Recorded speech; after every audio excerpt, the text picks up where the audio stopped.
আমার জন্মদিনে এত সুন্দর একটা সারপ্রাইজ পাবো সেটা কখনো আমি ভাবতেই পারি নাই।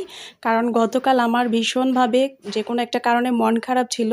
তো মন খারাপ নিয়ে আমি ঘুমিয়ে গিয়েছিলাম। তো আমার ভাই জেকে আর বোন ইনা মিলে ওরা আমাকে একটা সারপ্রাইজ দিয়েছে। রাত 12টা বাজে আমাকে ঘুম থেকে উঠিয়ে কেক কাটিয়েছে। তো এই তো ওরা যখন নিয়ে আসছে কেকটা তখন আমি দেখে আসলে অবাক হয়ে গিয়েছিলাম। তারপরে ওদেরকে নিয়েই কেকটা কেটেছিলাম একটু। এরপরে রেখে দিয়েছিলাম কারণ বাসার সবাই তখন ঘুম ছিল। তো এই তো ওদের সাথে একটু আনন্দ করলাম কেকটা কেটে। তখন মুডটা অনেকটাই ভালো হয়ে গিয়েছিল যেহেতু ওরা হঠাৎ করে আমাকে একটা সারপ্রাইজ দিয়েছে। আসলে এরকম সারপ্রাইজ সবাই আশা করে কিন্তু পায় না, কিন্তু আমি হঠাৎ করে পেয়েছি, এজন্য একটু খুশিই হয়েছি, ভালো লেগেছে। তারপরে হলো কেক কেটে ওদেরকে খাওয়াতে চাইলাম, ওরা বলল যে আগে আমাকে খেতে, তারপরে আমি একটু খেলাম। এরপরে আমি ইনাকে খাইয়ে দিলাম, এরপর আমার ভাইকেও দিলাম। তো এই আমি যেই অবস্থায় ছিলাম ঘুমের মধ্যে ওই অবস্থায় আমাকে উঠিয়ে ওরা এই কাজটা করেছে। আর হলো জান্নাত, সুরাইয়া আর আমার ফাতেমা বিবি আমাকে ভিডিও কলে উইশ করেছে।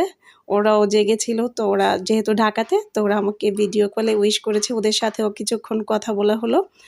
তারপরে আবার ঘুমিয়ে গিয়েছিলাম, কেকটা ফ্রিজে আমি রেখে দিয়েছিলাম কারণ বাসার সবাই যেহেতু ঘুম, তো সবাইকে তো আর ঘুম থেকে উঠানো সম্ভব না। এর পরের দিন ভাবছি যে সবাইকে নিয়েই আমি কেকটা কাটবো। তারপরের দিন আবার বিকেলে ইনা আপু আমাকে নিয়ে যায়, ও একটা কাজের কথা বলে আমাকে নিয়ে যায় আমাদের বালিগাঁও বাজারে। সেখানে গিয়ে আমাকে আবার আরেকটা সারপ্রাইজ দেয়, সেটা হলো এই যে সারপ্রাইজের উপর সারপ্রাইজ। তো ইনা আর জেকে ভাইয়া, তোমাদেরকে অনেক অনেক ধন্যবাদ আর মন থেকে অনেক অনেক ভালোবাসা তোমাদের জন্য। আসলে ভাই বোনের ভালোবাসাটা আসলে এরকমই।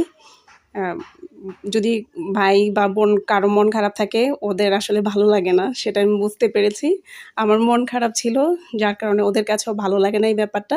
এজন্য ওরা আমার জন্য এত আয়োজন করছে, এজন্য আমি আসলে ওদের কাছে কৃতজ্ঞ। সবাই আমার জন্য দোয়া করবেন।